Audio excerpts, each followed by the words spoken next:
Welcome back to Game Changers. Today we have another exciting episode for you.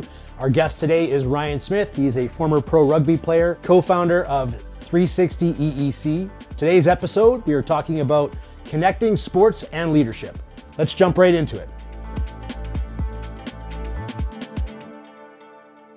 Step into the arena of Game Changers. With me, Robin Finley, where every setback is a setup for a comeback.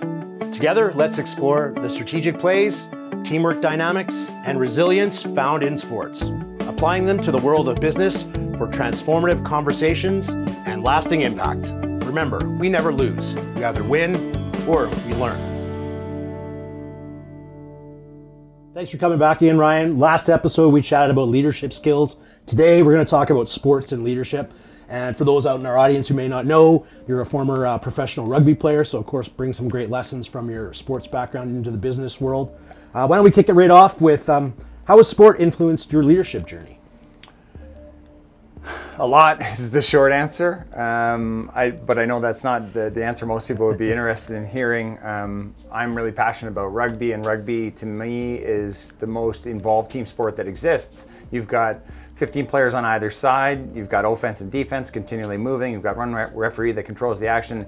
To me, it represents many of the types of life skills that one could utilize if you were to be in that environment. So if you're not from the rugby world, it's okay, but I tell you, from that environment, you can learn a ton of things about grit, how to get knocked over and get back up, how to be on offense all the time, how to be on defense all the time. I'm using these sports analogies, but they really apply when you think about them in a business context, and then how to exist in an environment that is greater than just, say, a starting 15. A rugby team in general is usually 30 people, and you got support staff of another 10 or 15. How do you exist inside of that organizational dynamic? Those are things that personally in that world I took out. Whether you play hockey or basketball or football or any sport that exists out there, I think the same principles apply. So what you need to do post-sporting career, whether it's professional or amateur, or you just dabble in your local friendship league, is think about those little qualities that say, okay, I did that really well and I could leverage that in an experience post-sport. That's the cool part to me about linking those two things together, sport and business, or sport and life probably is a better way to say it. Yeah, absolutely. I think there's so many ways they connect, and I often talk about life lessons through sport. So yeah, that's a really great connection. I think team sports especially are critical for that. How did your coaches in your past, how did they approach team building? I don't know if this is unique to rugby or not, but the way that we organize in rugby teams typically is with leadership groups, what we call leadership groups. And leadership groups are made up of players or individuals from all different backgrounds. So you might have a first-year player with a seasoned veteran, but you'll have a variety of different positions inside of a leadership group, and that leadership group will be tasked with a certain individual component of preparing for a match per se. So thing from rugby that really stands up really well, if you look at that inside an organizational dynamic in a business, how useful is that? Like, you can work across all different layers of age and experience and demographics and backgrounds, but then apply that to a specific piece of the game plan.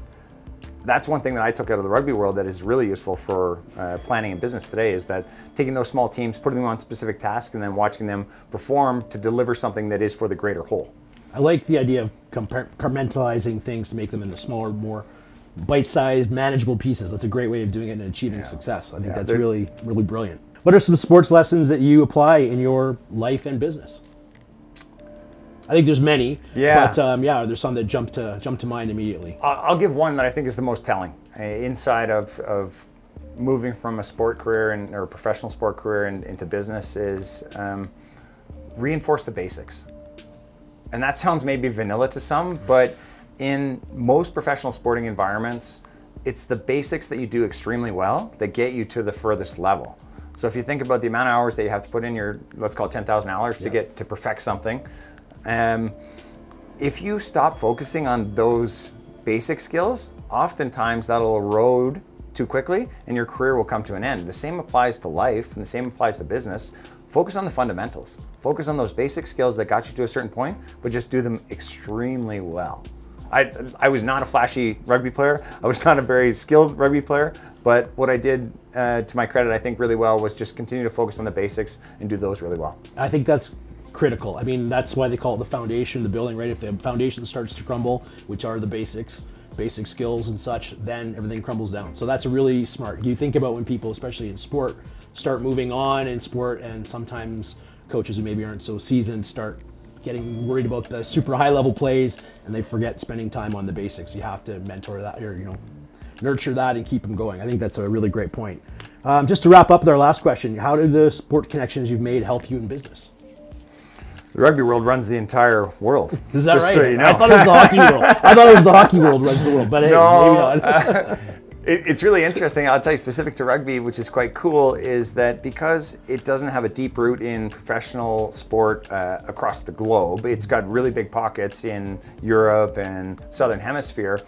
You have a lot of players who are amateur for the most part, but who focus highly on education throughout the course of their rugby career. So you have this huge group of people from very diverse backgrounds, and they end up going on to have quite a bit of success in life and in business, in all sorts of different avenues. So personally, I've leaned heavily on that network to say, hey, I'm just new to town, I'm in this new role, and I'm a rugby player, and we have a shared belief system that is rugby. Can we have a conversation about business now? And as corny as that sounds, it's actually a really good way to kick things off, and it's an easy way to create a connection and a bridge. And once you have the connection and bridge, typically in business, you can start to build off of that. Yeah, it's a really great way to kick the door open, and people will always kind of give you the time. And I always I know you're a rugby guy, I'm a lacrosse and hockey guy, and I always think of lacrosse and rugby having a lot of connections, and that, it's the sport where you go out and you beat the stuffing out of each other for a little while, and then you go have beers afterwards. So it's, there's a lot of good connections in the sport, and how you can carry that on. Well, that was, thanks for being here again today, Ryan. Tell everybody where they can get a hold of you.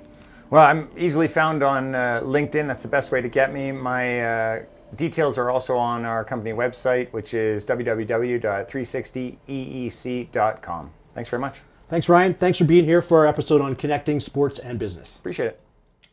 Thank you for joining me, Robin Finley, on this journey through Game Changers. As the final whistle blows, let's carry the wisdom of sportsmanship, determination, and adaptability into our business endeavors. Stay tuned for more enlightening discussions on the winning strategies that transcend the field and the boardroom.